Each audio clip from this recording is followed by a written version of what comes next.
Committee. Firstly, I'd like to introduce the top table. I'm Chairman of the Planning Committee and I'm Councillor Bob Cope. And to my right is Councillor Rob Duncan, Vice Chair of the Planning Committee.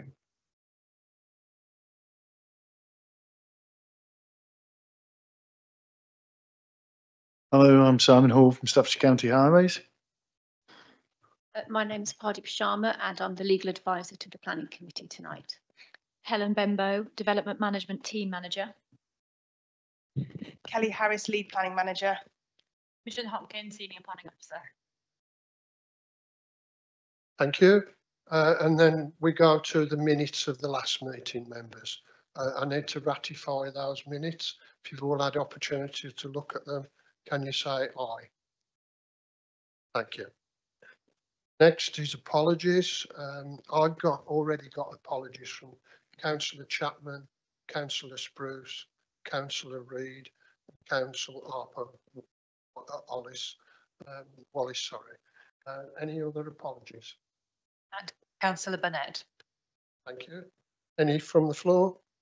No, thank you very much. Declarations of interest. Are there any declarations of interest, please? No. Therefore, we go to the determination of the planning applications. And the first application is 240010 FULM, and it's land off Hobble End Lane, Great Worley. And can I firstly go across to Ellen? Okay, Ellen.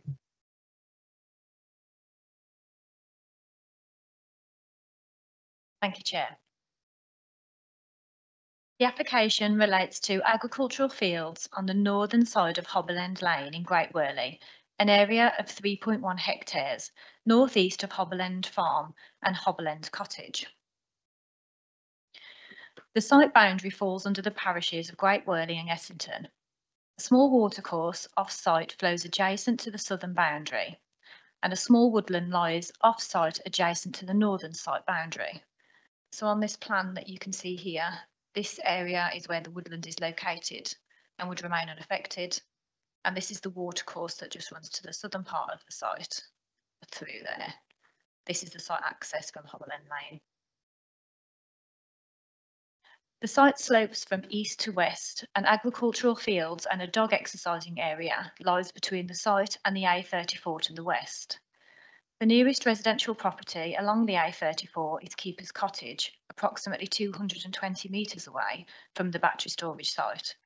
Hobble End Cottage and Hobble End Farm are around 330 metres and 420 metres respectively from the installation.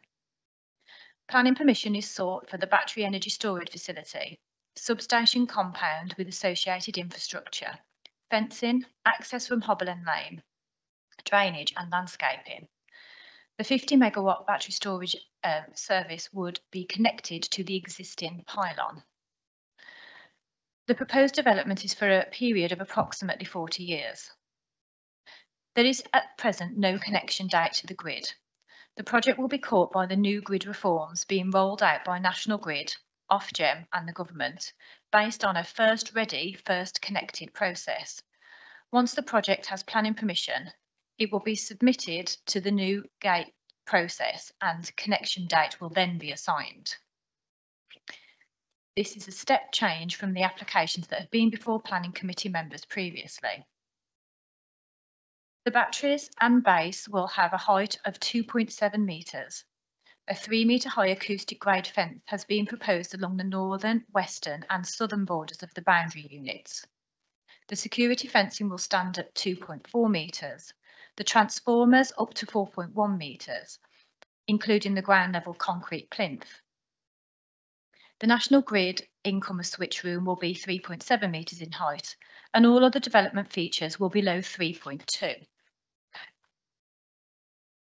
The majority of the compound will be surfaced with freely drained gravel, with only the proposed battery units and ancillary equipment foundations included within the permeable measurement areas. It is proposed to implement filter drains and swales to direct surface water off into a detention basin located in the centre of the site. that is located here. For those of you who can see my screen, and is more clearly indicated here on the landscaping plan. So the land drains from the north in this southerly direction. And the detention basin will discharge into the brook, which is at the southern part of the site, again located here on the plan. The detailed landscaping plan has been submitted, which shows the retention of existing trees and hedgerows. Additional trees and hedging will also be planted along the site's borders, along with a new woodlands area and wildflower meadow. The site has existing access off Hobble End Lane. It is proposed that the existing access would be widened with appropriate radar to accommodate construction vehicles up to a 16.5 metre long articulated HGV. It is anticipated there will be a construction period of 3 to 5 months. On average, and assuming a 5-day working week for construction, the overall trip generation equates to an average of 4 two-way vehicle trips per day. Operationally, the BESS will function 24 hours a day, 7 days a week and 365 days a year. But the proposed battery storage facility would be largely an automated system. It's envisaged that at most 2 visits a week would be undertaken by staff in light goods vehicles to maintain services in the facility, including the replacement of battery components, which is the equivalent of 4 two-way trips per week. The proposed battery energy storage facility would constitute inappropriate development in the Greenbelt. The proposal would result in encroachment into the countryside and result in a loss of openness within the Greenbelt. In line with the NPPF, substantial weight is given to the harm of the Greenbelt. Very special circumstances will not exist unless the potential harm to the Greenbelt by reason of inappropriateness and any other harm resulting from the proposal is clearly outweighed by other considerations. The development would make a significant contribution to energy security by allowing surplus electricity from the grid to be stored and used when it's most needed. Government policy states that storage is needed to avoid waste, reduce the cost of the electricity system and increase reliability. This is apportioned substantial weight. The scheme would also deliver a significant uplift in the site's biodiversity, at 15.9% uplift for area habitats and 2,646% uplift for hedgerows, which is significant and given the appropriate weight in the balance. National policy advises that development should be located where impacts are or can be made acceptable. It is considered that the location of the proposed development within the undulating landscape, together with the existing proposed landscaping, would result in the development that has a limited impact on the openness of the Greenbelt and its purposes. Additionally, whilst the proposed development will be located at the site for a number of years, it is reversible and capable of being removed from the site. The removal of the equipment and the remediation of the site to the existing use and condition after decommissioning can be secured via condition. The assessment data for the site confirms that all the land is grade 3B, and as such there would be no loss of best and most versatile land in this application. A landscape visual impact assessment also concludes there would be no long-term unacceptable effects on the landscape, the character or the visual amenity. Temporary enabling works would be required along both Hobble End Lane, which is adopted highway, on approach to the site and the site access to accommodate large construction vehicles, up to 16.5 metres. Enabling works would comprise of temporary surface widening to the access areas in front of and immediately west of the site accesses. The A34 onto Hobble End Lane has now been assessed in terms of HGV movements and is considered acceptable by county highways. Given the number of trips, it is not considered to result in a safety issue for other road users. The submitted flood risk assessment drawings and drainage strategy states that all forms of flood risk on the site have been assessed, and it's been determined that the proposed development is at an acceptable level for flood risk, subject to recommendations for mitigation strategies and implementation of upsizing of the existing culvert. In terms of heritage assets, there are no designated heritage assets within the setting of the site. The Council's Conservation Officer has been consulted and raises no heritage-related objections to the principle of the location based on the heritage analysis, which would be done and protected via proposed planting. It's not considered that the proposal would therefore adversely affect any heritage assets. With regard to neighbouring amenity, the Council's environmental health team are satisfied that no adverse harm would be caused. The predicted noise levels are low and the noise conditions are recommended on safeguarding basis. Any noise and disturbance caused because of the construction period would be short term over the 3 to 5 month period, and site deliveries would be coordinated and take place during reasonable daylight hours. South Staffordshire Fire Service have been consulted, and following submission of the checklist and further information, which does include a 250,000 litre water tank and a split access point, raised no objection to the proposals, subject to conditions.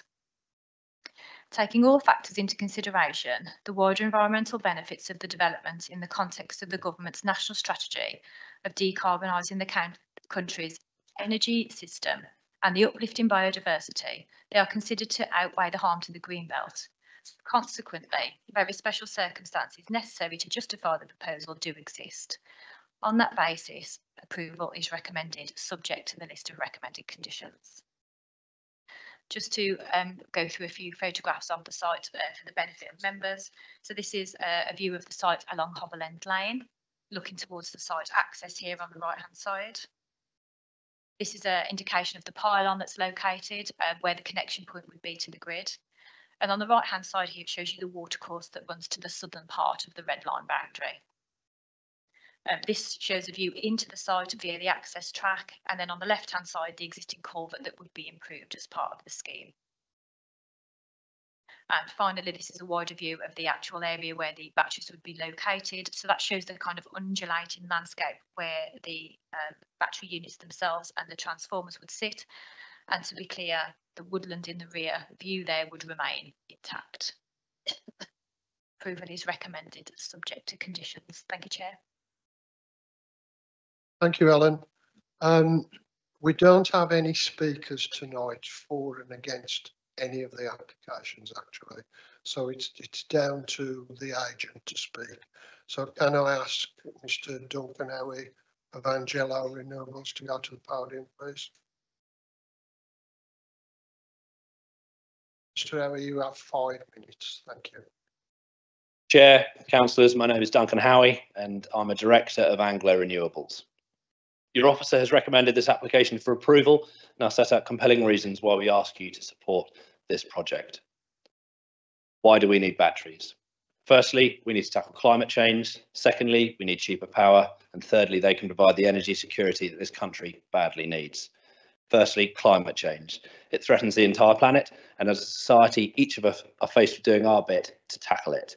Indeed, your own council has declared a climate emergency. It is a common misconception that batteries are not green. This could not be further from the truth. Batteries are critical in enabling us to use greater amounts of green power more effectively.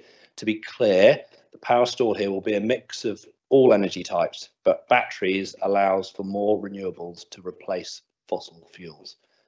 Government policy recognises that batteries are an essential part of renewable energy, as the wind doesn't always blow and the sun doesn't always shine, and many times we get far too much of both. Secondly, batteries are a source of cheap power, something we badly need as we're gripped by the cost of living crisis. British bill payers, energy bill payers, paid an absurd £1 billion to temporarily switch off wind turbines in 2024, as the grid struggles to cope with their power. These costs are added to your household bills. Instead, batteries could have been used to absorb that spare power at those peak times. Thirdly, we need batteries as they provide much needed energy security for this nation. More batteries and more renewables means less reliance on foreign fuel imports. By 2030, National Grid requires 13 gigawatts of energy storage to use as much renewable power as possible. There is currently 5 gigawatts of energy storage projects installed and operational in the UK. So why here? Why this location? Batteries cannot just be built anywhere. Their proximity to a grid connection is fundamental. This site is adjacent to a 132 kV cable, which has the capacity to connect this battery. Your officer and numerous planning appeal decisions have given significant weight in the planning balance to the need for batteries. Alongside biodiversity net gain and the economic benefits of this proposal, we feel it's been proved to meet the threshold of very special circumstances. The development is completely reversible and will be removed from the site after the end of its useful life. The site has been designed following the latest fire safety guidance, and your fire service consultee has no objection to the proposal. We note there has been some questions raised relating to highways. Your professional highways consultee has raised no objection to the proposal subject to conditions. In conclusion, this battery meets the threshold for very special circumstances for development in the Greenbelt and should be approved because it has to be next to a grid connection. Batteries help tackle climate change. They provide energy security. They tackle the cost of living crisis. I hope all the benefits to you, the nation and the environment will bring you to support this project. Thank you. Thank you, Mr. Howie.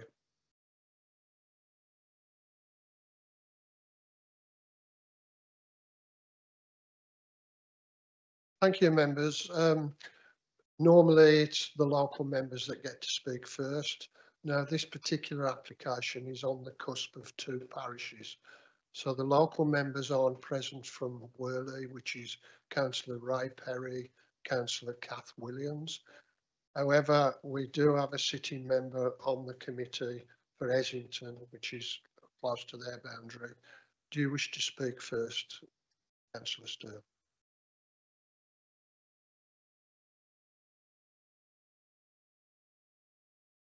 Yes, thank you, Chairman. I'm the local member for the site access, but I'm not the local member for where the site is. The site's in Great Worley.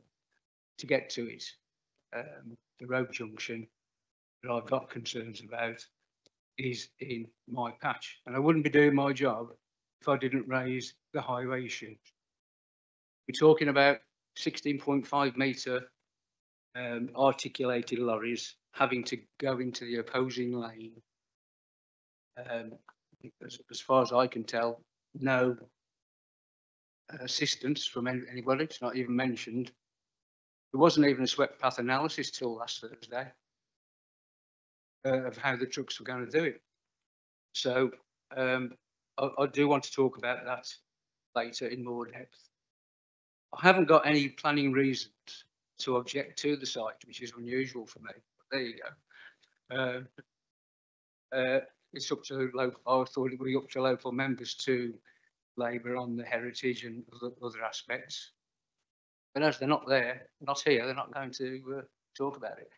But if no one else is going to talk, I'll carry on. I'll let other people speak first, please. Members, anybody want to speak on this application? Councillor Kelly. Thank you, Chair. Sorry about this. I'm just reading page 27 upwards to 28, and it says this land, this is for Helen, this land is Greenbelt, if I'm correct, but it does reference Greybelt. Now, could this possibly turn into Greybelt and then convert to properties? That is a concern on one point, and flooding issue, being so close to where that road will be built, will be some measures put in place to mitigate those things, please. Thank you. Helen.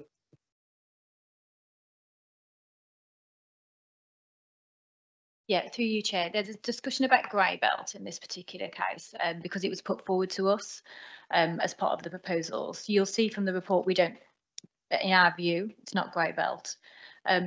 It's a controversial topic at the moment because obviously the NPPF has released information about Greybelt and give a definition. We are still awaiting the central government guidance through planning policy guidance, which we were promised by the end of January and still remains outstanding. So we don't have some of the detail that sits behind that. So we're having to take an individual approach on each site on its merits at the moment. But the view in this one is that it's not, doesn't constitute Greybelt because not all of the terms that are referred to in the NPPF are met. However, we've balanced it up as a Greenbelt site through a very special circumstances case, and we think it's the very special circumstances exist. In answer to your grey belt question, until we've got more guidance, we don't know which proportion of the district, if any, would constitute grey belt. That's still for assessment. But any housing developments that come forward would need consent in their own right. If this site is developed, because it's a temporary consent, it wouldn't necessarily become previously developed because it's got to revert back to its current state at the end of the usable life of the development. So that's the grey belt point covered, I think, but do come back if you've got any more queries.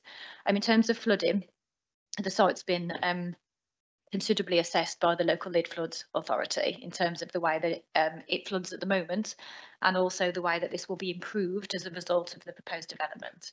So if I just go to the plan here, which shows the landscaping, that's probably a better plan.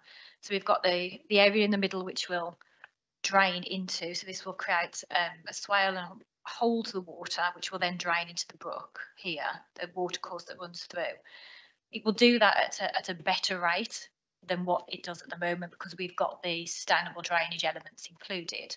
There's also a proposal as part of the flooding proposals to increase the capacity of the culvert, so that will improve the situation as well. There is the potential that under a very high flood event, the access road could flood, but not to the degree where it wouldn't be accessible by emergency vehicles. So if I can give members any comfort that the strategy for flooding has been very robustly analysed on this one, and the local lead flood authority, subject to the conditions which are recommended, are happy with the proposals now. Thank you, Chair. Can I just come back, Chair? So with the excess water that's going to be coming off, it's going to be held into the retaining pond, but will that affect the water course further on down the, I'd say, brook to where areas that do flood? Just to be clear, there's no excess water. So if you imagine the way that the water runs off at the moment, what you will be getting as a result of this is betterment. You'll still have the same amount of water, but it will be handled more appropriately. So any flooding events further down along the watercourse will be less impacted when this goes in, because there's a proportion of flood element that has to be increased due to climate change. There's a percentage that has to be added. So it has to be better than what's there already, and that is the case here. And the increase in the capacity of that culvert will certainly assist. So no, if anything, if there's any flooding downstream, it would be better as a result. Thank you, Chair.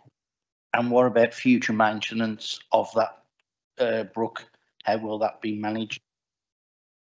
Thank you. Yeah, the culvert's already under the ownership of various riparian rights, and that remains the same. So when the culvert is increased, the maintenance will remain the same as it is at the moment, but the capacity will be greater. Thank you, Chair. Thank you, Ellen. Any other member want to speak on this application? Councillor Evans. Thank you, Mr. Chairman. Just following on from Councillor Kelly was saying, you said on the grey belt issue, you said it's a temporary thing for 40 years. Is there anything in planning law that defines what temporary is? Because that's quite a long period. And the other question I had was to do with CCTV. Seen in the conditions, there's something about the height of the pole, but the Preventing Crime stated there should be a CCTV requested, especially with some of the materials that go into these batteries. If the right individuals with ill intent were to get in, as much protection as we can give these sites, that would be for the best. Thank you. Ellen.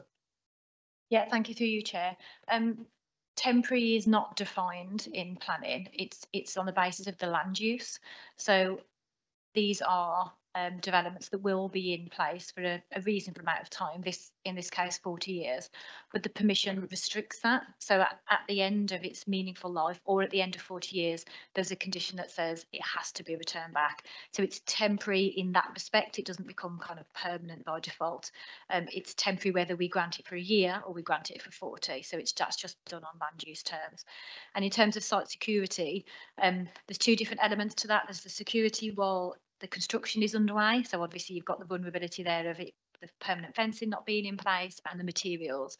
But then once it's operational, there will be security in place. Obviously, the operator will want to make sure it's safe. They don't want to have a facility that's vulnerable and subject to a lot of antisocial behaviour or criminal activity. So the relevant security fencing and monitoring equipment will be in place for that. But it's very different across the construction process and then permanently when it's in place.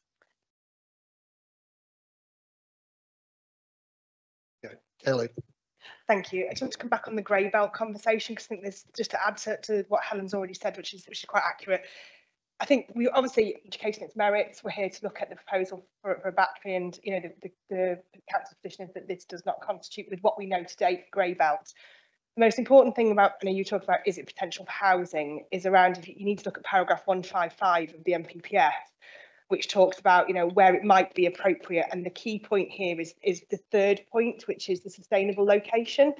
This site, without prejudice to any further consideration, you'd have to look at it and what is sustainable for a battery in terms of what it needs to be connected to the grid, and therefore a suitable location is very different to a housing proposal.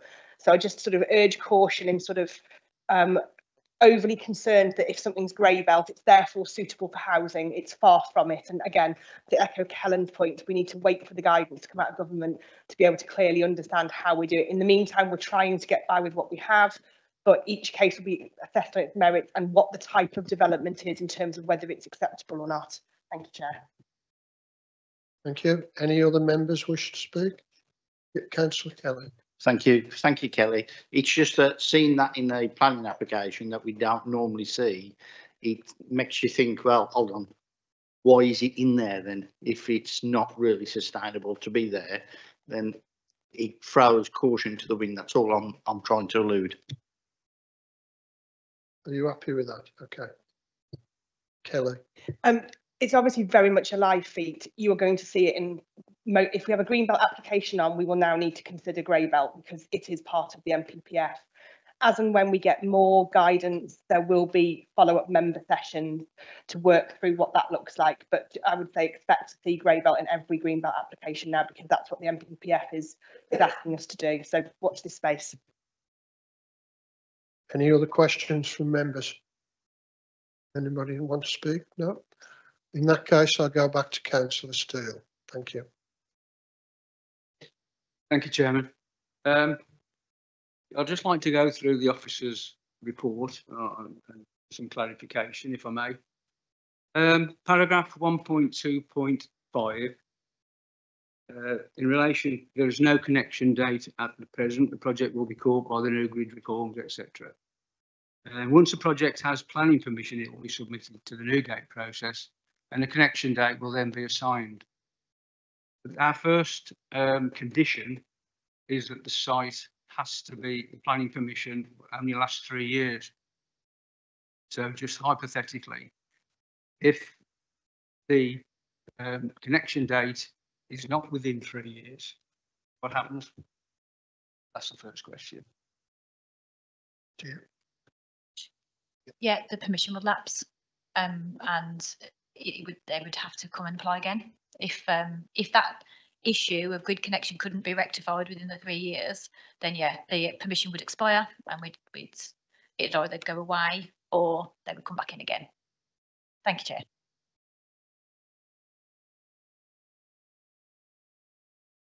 Next paragraph, 1.2.6. The batteries and base will have a height of up to 2.7 metres. A 3 metre high acoustic grade fence has been proposed along 3 of the sides to the site. The security fencing will stand at a height of 2.4 metres. PCS transformer will be at a height of 4.1 from the ground, so that makes them 1.1 metre higher than the 3 metre high acoustic fence. Now, I'm not sure about the paraphernalia that might be fitted on the transformers, but whether there would be air conditioning units or inverters, fans. I'm just wondering how that 3 metre high acoustic grade fence will affect the sound travelling from a height of 4.1 metres.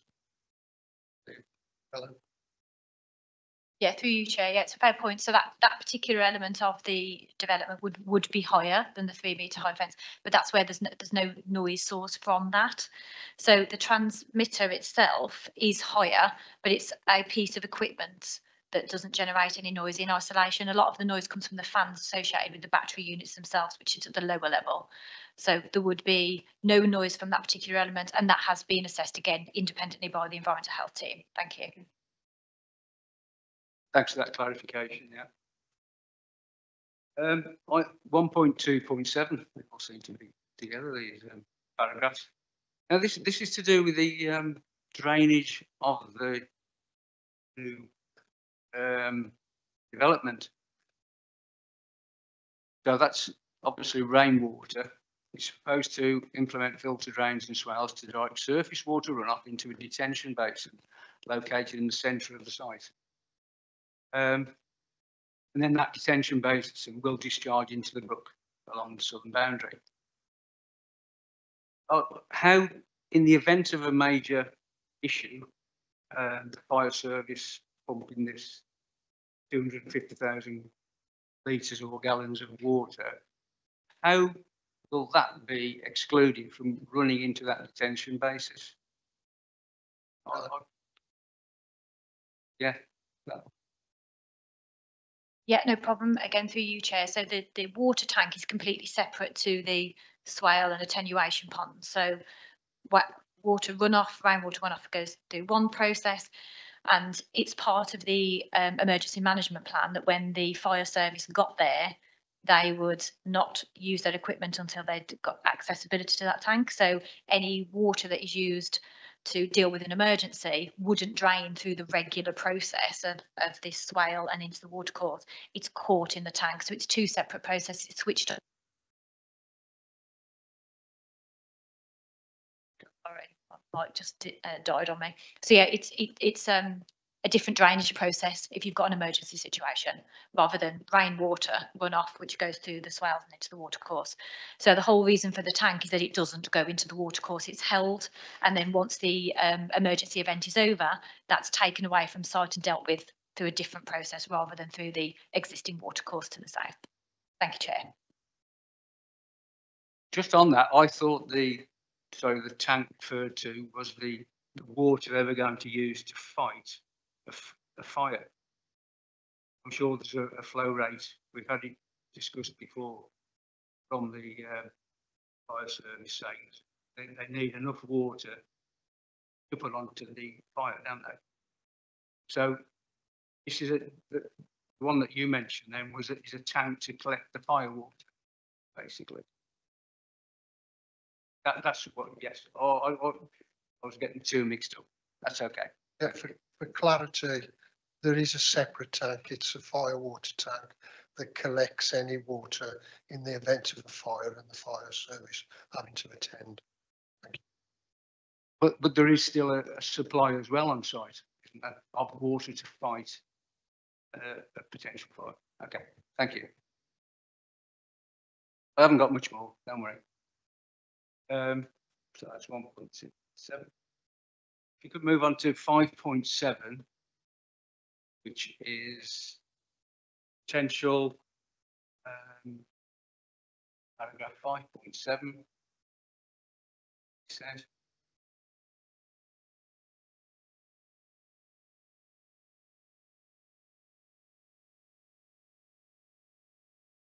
it's a big report. Its effect on the local amenity.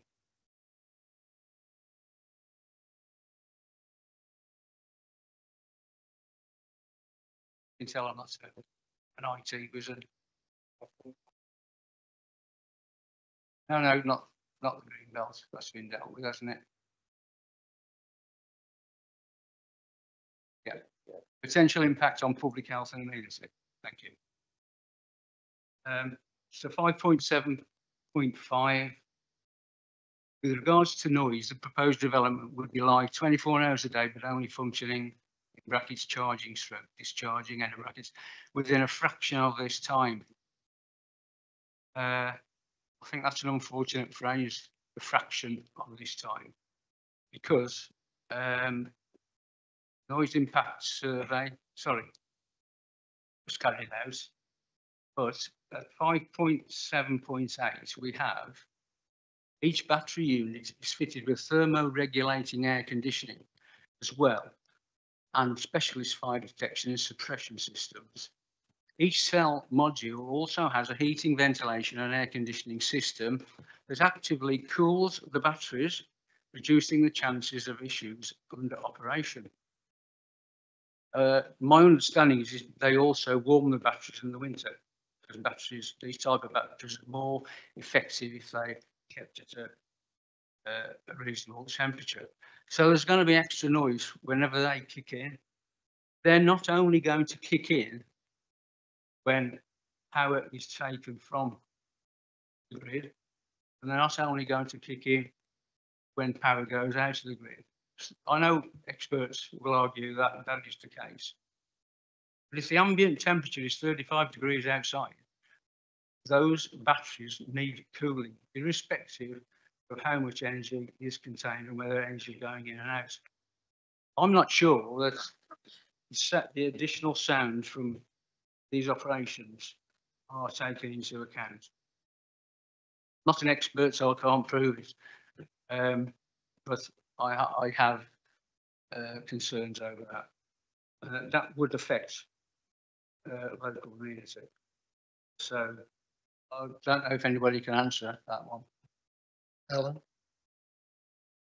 Yeah, through you, Chair. I can only come back on the fact of the noise impact assessment and the details that we receive as part of the application, which is the cooling, the heating and cooling only kicks in when they are discharging or going into the grid or out of the grid, not in between, irrespective of the ambient temperature. That's what we're told, and that's our understanding, and that's what the noise impact assessment is based on. So we have to kind of be guided by that, you know, by that industry standard. All I can say is the noise impact assessment has been fully assessed by the environmental health team, and given the distances that we've got here to residents, we don't have any concerns in that regard. That's all I can add to that, Chair. Thank you. Without perjuring myself, I don't believe that. I've owned a vehicle with one of these batteries in, and in the winter, 50% effective in about there's 2 days of the year probably when everything's perfect. But I'll have to Councillor accept. Steele, we have to rely on the professional opinion of the environmental officer. That's Like, within the report. Thank you. I'll be careful what I say from now on. Yeah, it's fine. Thanks. Sorry, that was 5.7.8. 5.8.1.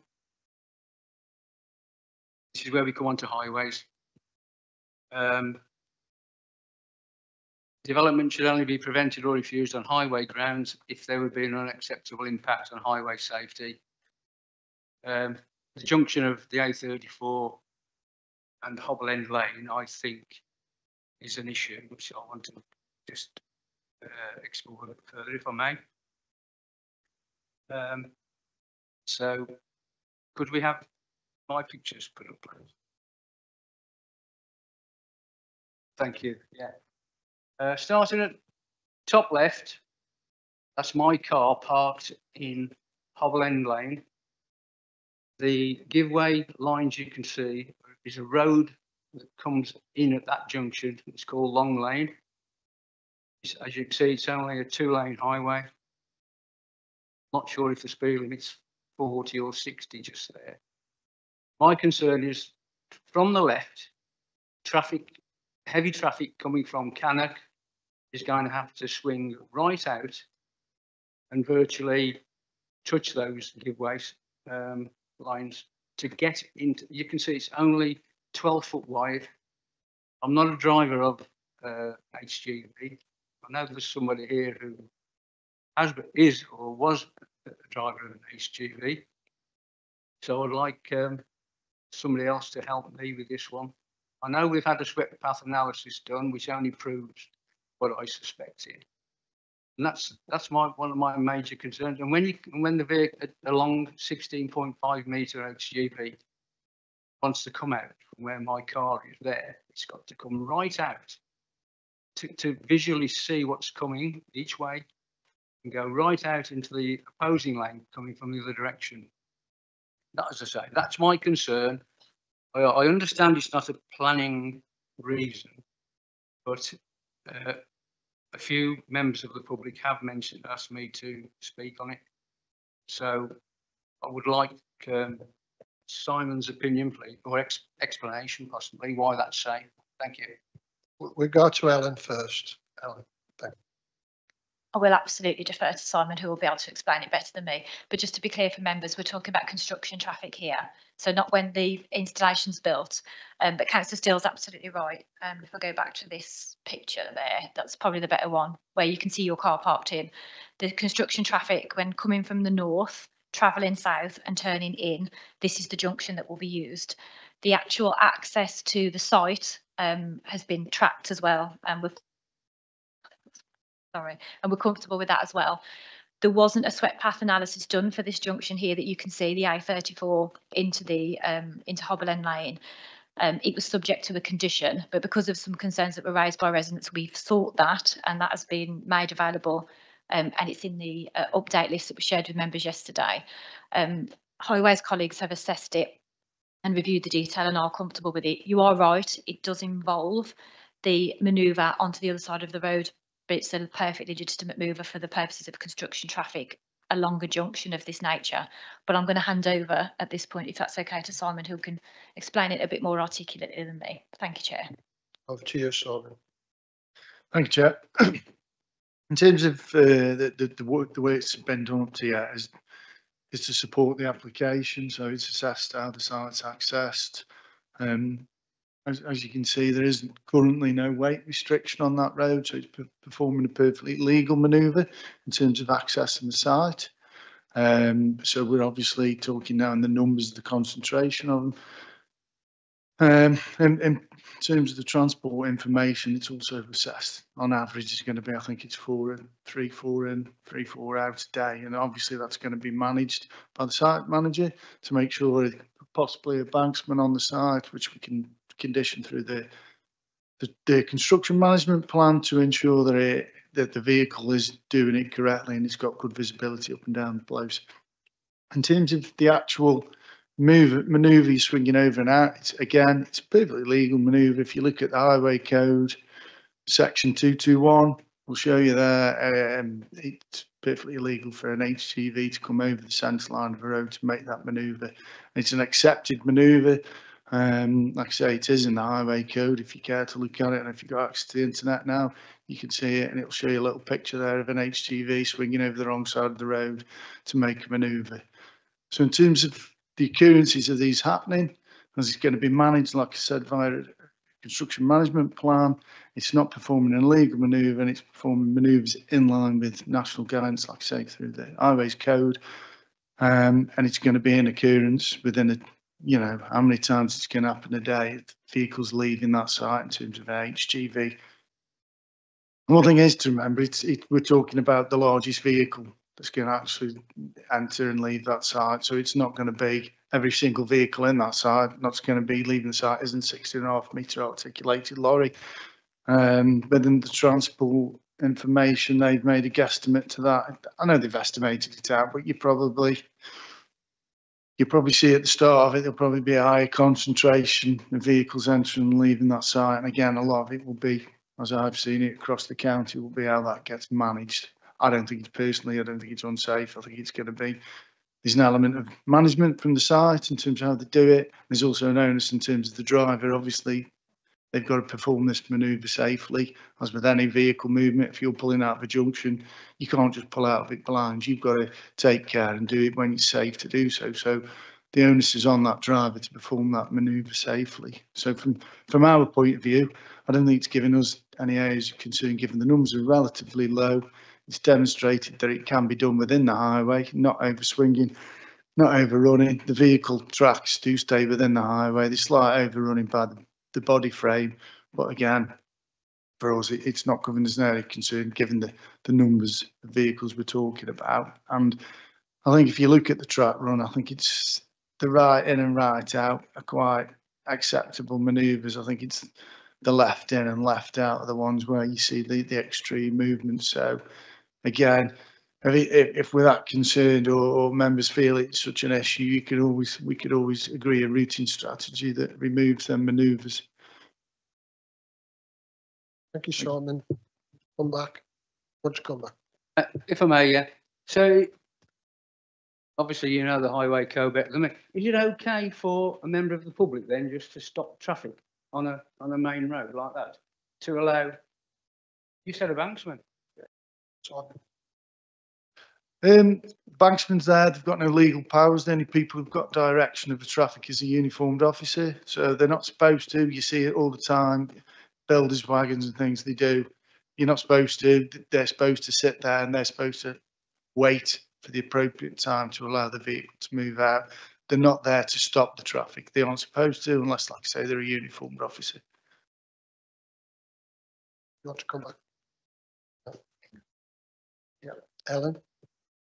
And just to confirm to members, it's condition 17 that brings into play the detail from the construction environmental management plan, which would outline the details of arrival times, need of a banksman, that kind of thing. So we've got that addressed off because we do want to make sure that that is as safe as possible during the construction process. Condition 17 there. Thank you, Chair. Okay. Yeah, go on. Just looking at my notes, I have got query with at 5.10.4, and this is this discussion about riparian owners. I had to look it up actually, riparian, and I'm still not sure what it means. So the riparian owners of the watercourse, surely that's the farmer who owns the field at the watercourse, and culvert will be responsible for ensuring that maintenance activities are undertaken at appropriate times. A suitable qualified management company will be appointed by the riparian owner to undertake the maintenance activities. I can't see that that's in the condition. It's contained within the details of the flood risk assessment, which is conditions. So that was assessed by the local lead flood authority. So in terms of ownership and management, it doesn't change. It's obviously just been increased in terms of capacity. So the responsibility would remain the same, but it is included within the flood risk assessment, which is conditioned. Thank you, Chair. You'll be pleased to know I've finished. Okay. Right, before I go for the vote, is there anybody else within the? Sorry, Ellen. It's for the highways officer, if I can. HGVs pull out slower than normal traffic. They are renowned for being a lot slower, and the planning application does say it's going to, vehicles coming in after the construction will be like 7.5 tonners plus. The question is there's no lights on that junction. It's going to be dark, and if you've got a vehicle coming in and out at late at night, especially dark evenings, what's the possibility, what mitigation is going to be there for under section 278, for example, to make that junction safer? Simon. Thank you, Chair. In terms, I'd say probably 85% of the county's roads are unlit. And lawfully, there's no legal requirement to light any road anyway, because obviously vehicles tend to have headlights on them, and that's what you should be looking for at night in terms of the vehicles should have a full set of headlights, indicators. So if he's coming in and out of there, again, the onus is on the driver and the vehicle to be roadworthy, and the drivers to drive according to the rules. So there's no requirement.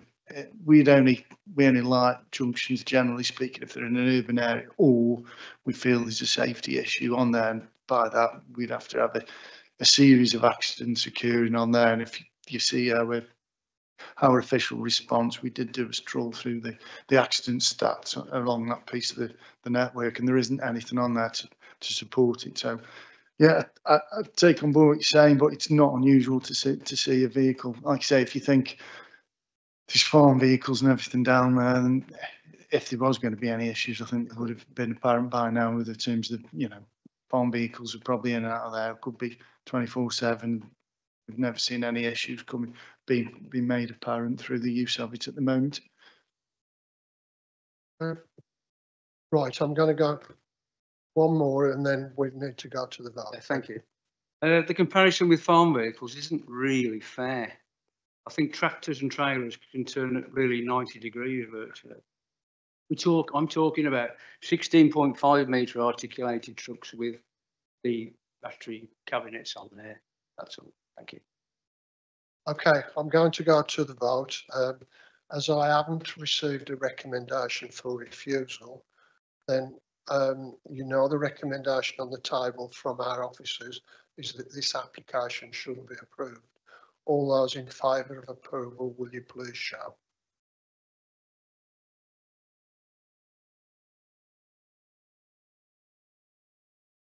Chair.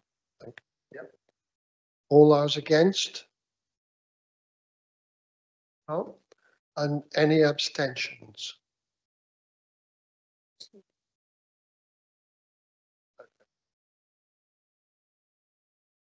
Yes, certainly. Okay, so that application is approved. Thank you.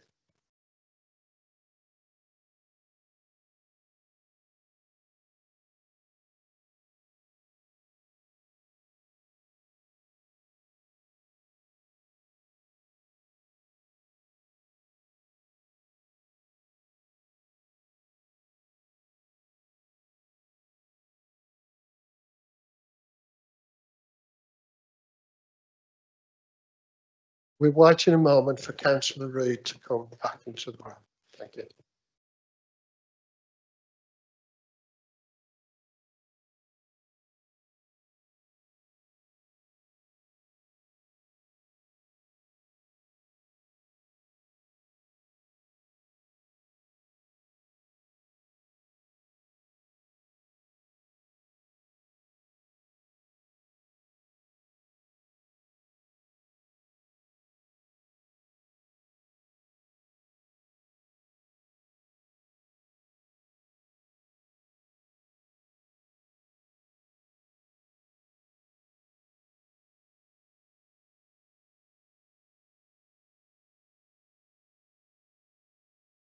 Okay, members, I resume. I'll just let Councillor Reid find his seat now. Councillor Reid wants to make a declaration. Bearing in mind he wasn't present during that application, but he now wants to make a statement. Thank you, Councillor Reid. Thank you, Mr. Chairman. Yes, I'm sorry I was so late in arriving. It's one of those things, but I would have declared the interest in the first item on the agenda this evening if I'd have been here at the appropriate time. But I just also want to make clear to members that I had great concerns over both the second item, which ends in 85, I can't remember the correct number now, and 86. Oh yes, and the following one is 86, and to find out whether in fact they could be compared with the METBES, as we call them, applications. So I took advice off the monitoring officer to discuss my concerns, and her opinion was that it was separate to the BES. There were small units compared with the large areas, and of course I've got a BES coming up on my own land, and of course I have to declare these interests. For my own benefit, I've got into the details of these two, and also not just my own interest, but the interest of this council. So I think that you will agree with my findings. Yeah. Thank you. Therefore, we proceed with the meeting, members. So the next item on the agenda is 24008885 FUL, and this is actually what they call a battery box, and it's going in at 4 Ashley Wolverhampton. So there are no speakers on for and against on this one, but sorry, Kelly, one. Imogen, yeah. No, I was going to say there are no speakers, but yeah, I'll take your point. Imogen wants to speak on the application. Thank you. Thank you, Chairman. Oh, sorry. This application is before the Planning Committee as it is sited on council-owned land. So the application site measures around 23 square metres and is situated on the north side of Enterprise Drive within the Four Ashes Enterprise Centre. Next slide, please. The site is a landscaped area which slopes slightly upwards to the north with the pavement at a lower level to the south. The site is opposite the road junction with Rutherford Close. Next slide, please, Helen. Planning permission is sought for the installation of a 200 kilowatt battery energy storage system, referred to as a battery box, measuring 3.92 metres by 5.85 metres with a height of 2.1 metres. The installation would consist of 4 batteries, an electrical cabinet, and 2.4 metre high paladin fence and gate for access. The agreed connection point would be via existing cables and ducts, approximately 127 metres southwest of the application site, further along Enterprise Drive. So the facility will provide a means of allowing electricity from the grid to be imported and stored within the batteries at times of low demand or when there are high levels of renewable energy available, and exporting it back into the grid during periods of high demand. The proposed battery box is situated in an industrial area within the development boundary, where the principal development is usually acceptable, subject to the other matters for consideration. The development is modest in scale and would contribute to energy security. The proposal is characteristic of the area due to the existing industrial paraphernalia in the vicinity. The fire officer has raised no objections to the development, subject to conditions to allay any concerns regarding fire risk. Staffordshire County Council Highway Authority originally raised concerns to the proposal in relation to visibility. Further information was received, and the Highways Authority are now satisfied that the proposal does not raise any highway safety concerns subject to conditions. In conclusion, there are no concerns arising in respect of residential amenity, highway safety, ecology, trees, flood risk or fire safety. On this basis, the application is recommended for approval subject to conditions. Thank you, Chairman. Oh, sorry, I'll just go through the pictures. So the green area there is where the site would be. So this is taken from Rutherford Close, looking at the site. Can you go on to the previous? Oh yeah, that's how it would look. So it's basically a micro BESS application. So it is a smaller, significantly smaller than the BESS we've just obviously seen at the planning committee. So if you just go back to, please, Helen. So that's the picture on the right shows where there was the slight visibility concern of vehicles pulling out there, but the highways officer is happy with the additional information that's been submitted. And the picture on the left shows sort of a bit better where the battery box will be sited. Thank you, Chairman. Thank you, Imogen. My apologies for not coming straight to you. Thank you. As I was saying, there are no speakers for and against, so it's over to the agent. So, Mr. Ben Wallace of Clean Energy, can you go to the podium, please? You have 3 minutes to speak. Thank you. Thank you and good evening, councillors. My name is Ben Wallace. I'm head of development at a company called AMP Clean Energy. It is, of course, quite unusual for a committee to not receive 1 planning application for a battery, not 2, but 3 in a single committee.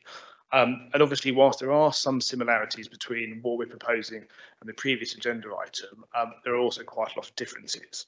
Most notably, we are in area terms 1,000 times smaller than our previous application, and in electrical terms about 250 times smaller.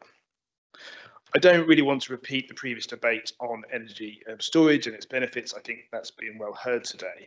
Perhaps it's better for me to concentrate on why, as a business, we're looking to build 1,000 of these projects across the UK, and indeed the next agenda item is an identical project. The way we use energy is changing. In South Staffordshire, electricity consumption will double by 2035 according to National Grid, yet currently only 9% of that demand is met by locally connected renewables. We're increasingly using electric vehicles, heat pumps, and we need to electrify our homes and our businesses. But the reality is the low voltage network, that is the last mile of the electricity network that connects our homes and businesses, is struggling to cope with the speed of change. Large-scale batteries help manage the national balance of electricity. Small-scale batteries are much more about helping the local network, and it's a local solution. The previous application was connected at 132,000 volts. These projects are connected at 400 volts. So you see the scale of difference.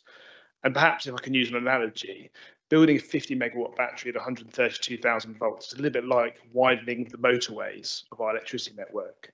Connecting battery boxes is more like fixing the potholes of local roads. So it's about increasing the capacity of the Four Ashes industrial estate. It's about the local area.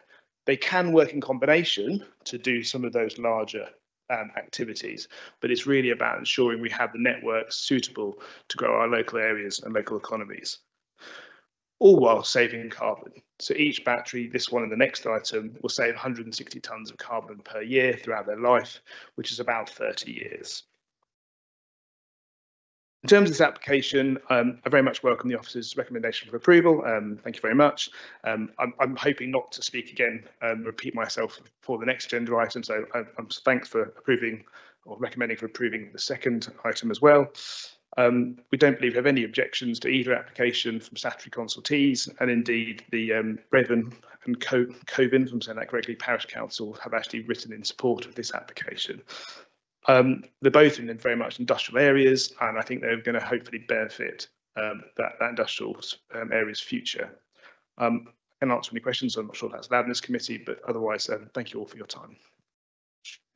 Thank you, Mr. Wallace.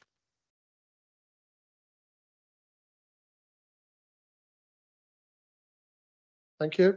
So it's over to members. I believe the local members, it's yourself, Councillor Armstrong. Councillor Sutton's left the meeting, so do you want to speak? I don't really have much to say, Chairman. Thank you. I know the area extremely well. It is highly industrialised.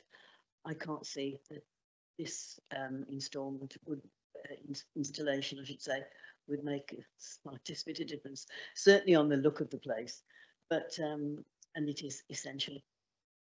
I agree with the agent on that one. Thank you. Thank you, Councillor Arms. Any member wish to speak on this application? Councillor Kelly. Chair, I would suggest that we recommend this application and move forward.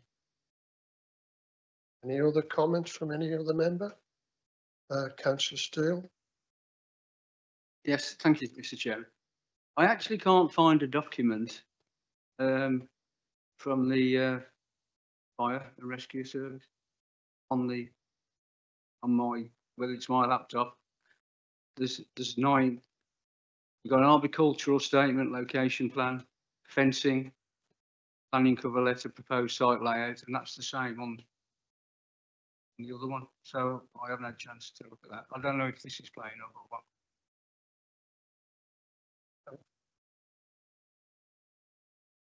So, sorry.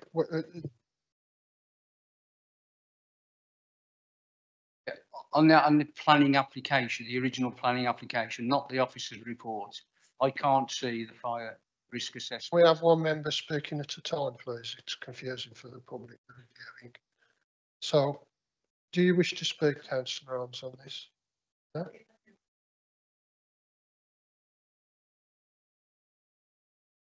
Okay. Councillor Adams, did you wish to speak? No?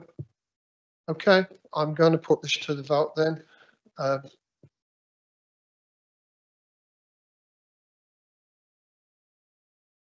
Yeah, sorry with the fire. Yeah, okay. It's all right. I think we've looked at it on our system. With these applications, we had a pared back fire checklist, which the agents did all their comments for. The Staffordshire Fire and Rescue reviewed that. They were happy with that, so we'll make sure that gets online. The comments from the Staffordshire Fire and Rescue was no objection subject to the conditions, and I believe the conditions are.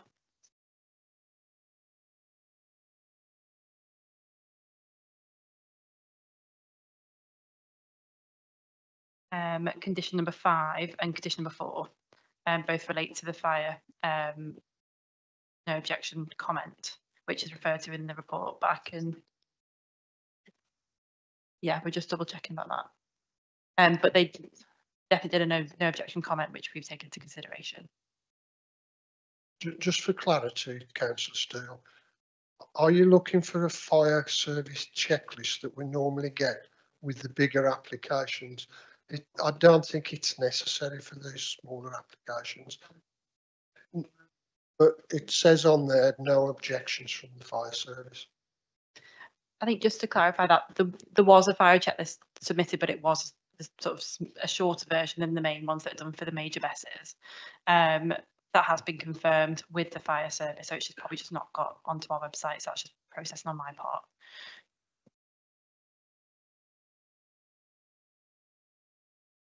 No more questions, so I'm going to the vote. The recommendation is for approval. All those in favour, please show.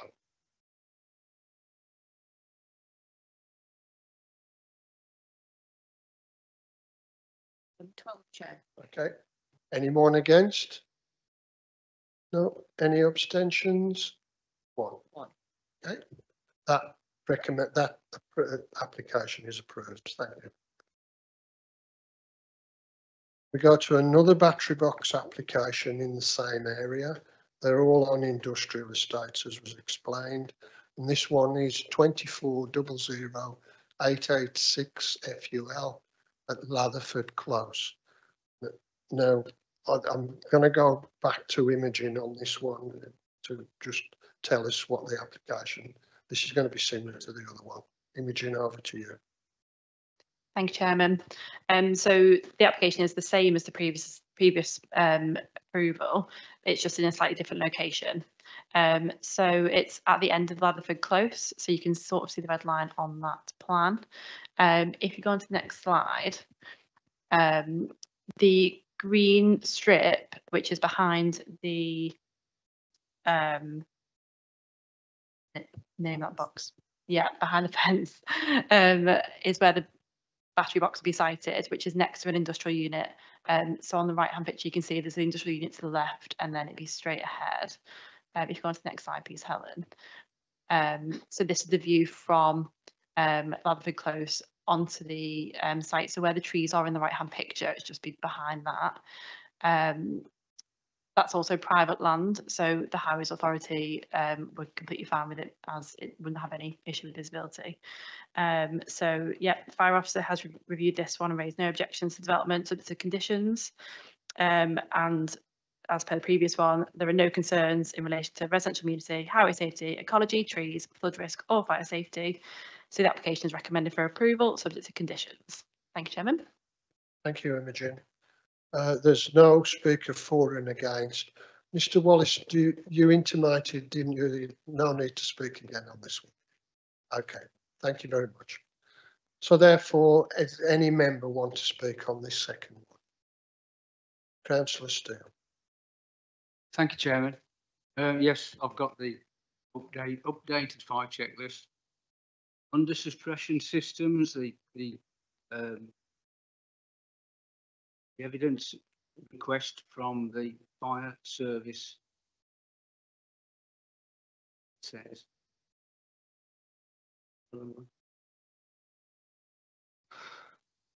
has water runoff and potential impact on the environment, along with mitigation measures being considered and detailed in the emergency response plan.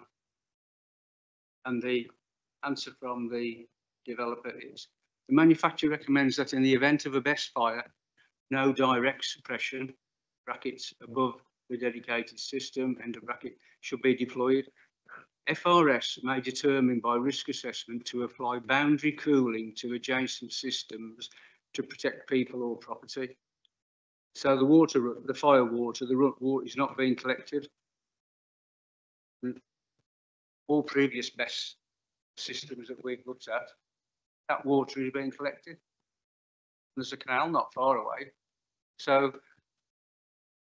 I take the point, it's not a 50 megawatt site, but it's still a battery that can have thermal runaway. Just taking that. I'll take that. Yeah, you're absolutely right. But in terms of the setting here, when we look at the larger basins, we have to make sure it doesn't go into watercourses or into streams and rivers. What we've got here is an industrial setting that's got an industrial setup for drainage. So any water that runs off will be treated as foul water straight away, rather than going into a brook or a river, a watercourse or a pond. So there's already drainage in place. So if there's any water put onto this, it'll drain into the foul water that's associated with the industrial setting, rather than a greenfield setting where we need to protect the ponds or rivers. Thank you, Chair. To come back. My understanding is that all water drains to somewhere, whether it's foul or stormwater. And if it's mixed with chemicals and what have you and acids, but you know, perhaps I'm concerned about something that will never happen. To come back. Yeah. Yeah. Just to say, it'll be treated the same through a treatment plant like water would be from any other industrial setting, if it was required. Thank you, Chair. I think as well, if you think about these smaller ones, there wouldn't be the amount of water that's going to be used on the major applications. There'd be a smaller amount when they were dealing with it. But yeah, it's one of those, and you've heard the answers on it. If you want to come back or not. Okay. Councillor Reid. Thank you, Mr. Chairman. I agree with you. There's no more water coming up there than somebody's house, but we've got no objections from the fire officer at all, I think, and conditions that are implied. So I think we've fallen foul of any objections according to a fire officer's report. I think we cost us as well. So I'm very wary of anything regarding the report from the fire officer being used as a reason for refusal.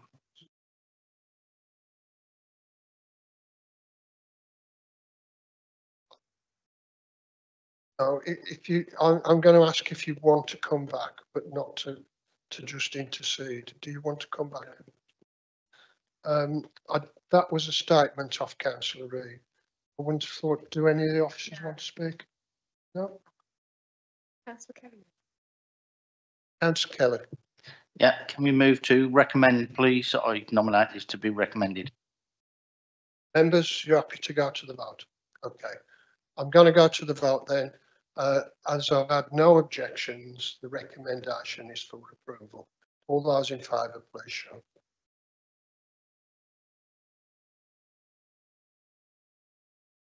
Okay. Anyone against? Nope. Abstentions? Thank you. That application is approved. Thank you. Wait for the agents to leave. Thank you. Right, we now move to the next application, which is the Brood Medical Centre, Kiddymore Green Road, application 2400933 FUL. Ellen, thank you.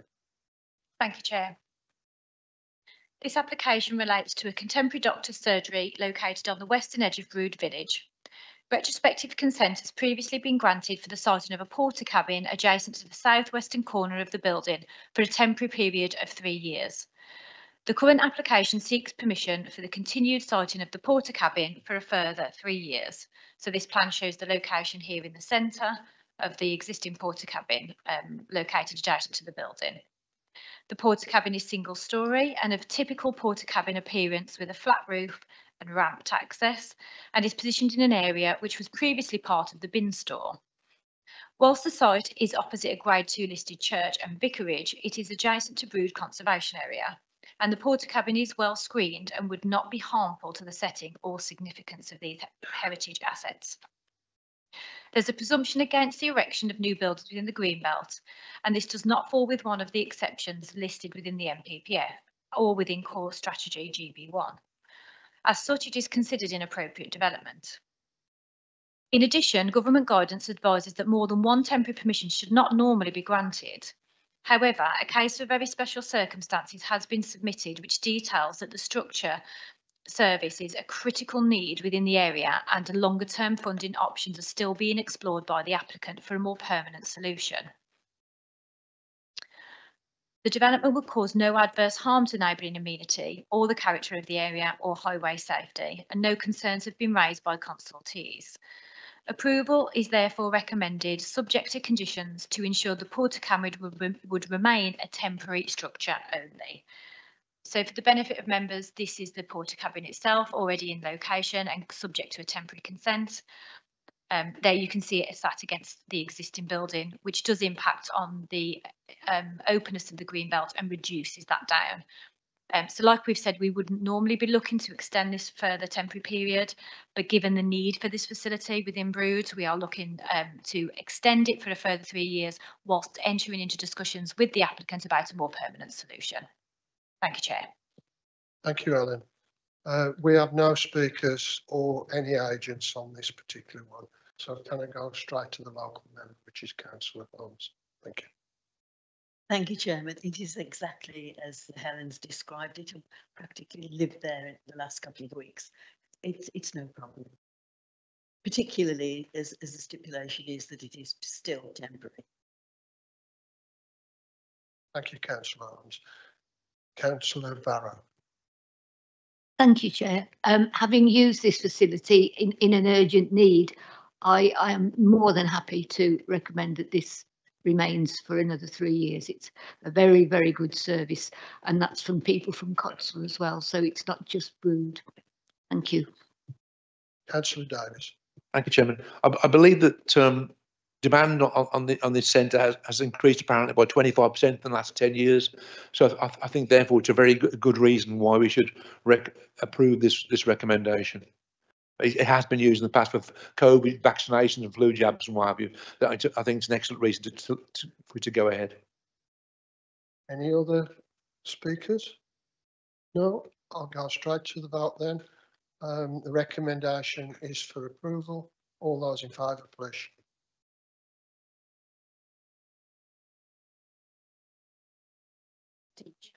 Yep. Any against? Any abstentions? That looks unanimous. Therefore, the application is approved. Thank you.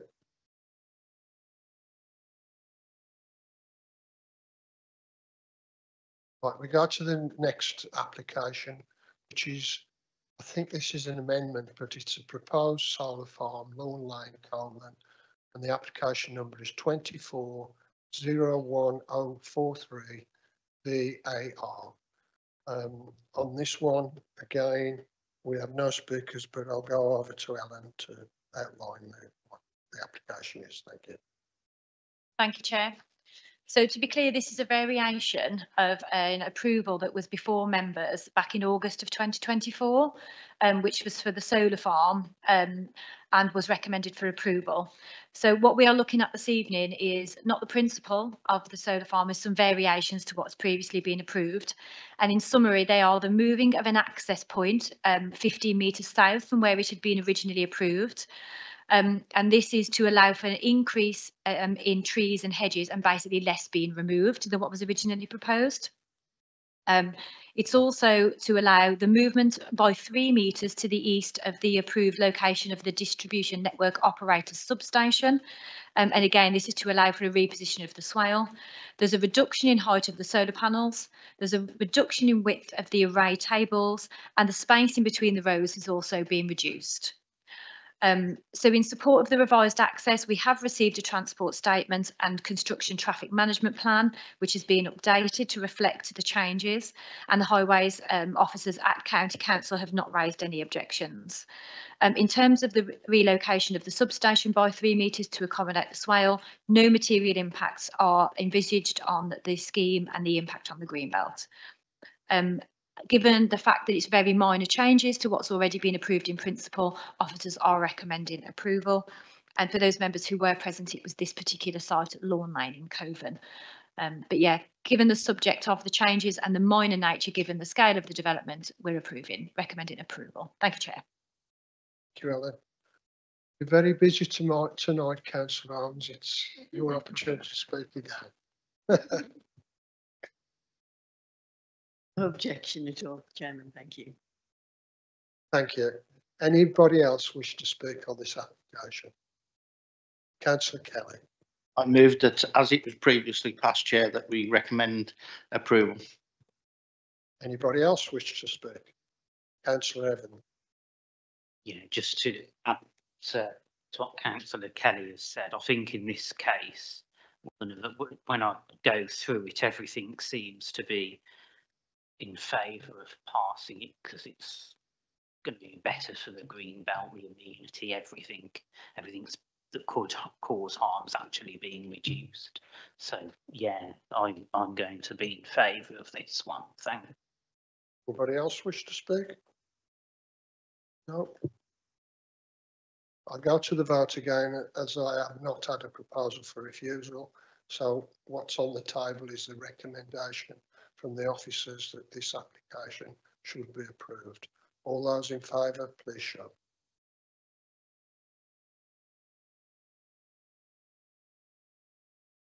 Chair. Thank you. Anybody against? No. Any abstentions? No. That's unanimous. That recommendation, that application is approved. Thank you. Right. I'm now going to close the meeting. There are no officers report. No.